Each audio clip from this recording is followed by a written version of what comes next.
이걸도 이걸도.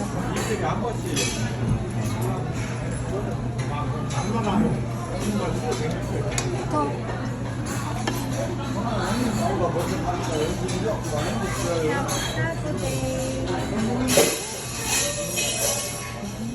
Ayan guys, ipapakita po yan ng asawa ko kung paano kakainan. First, inano niya nilublob niya sa mainit na tubig yung rice paper, then lagyan ng beef and vegetables.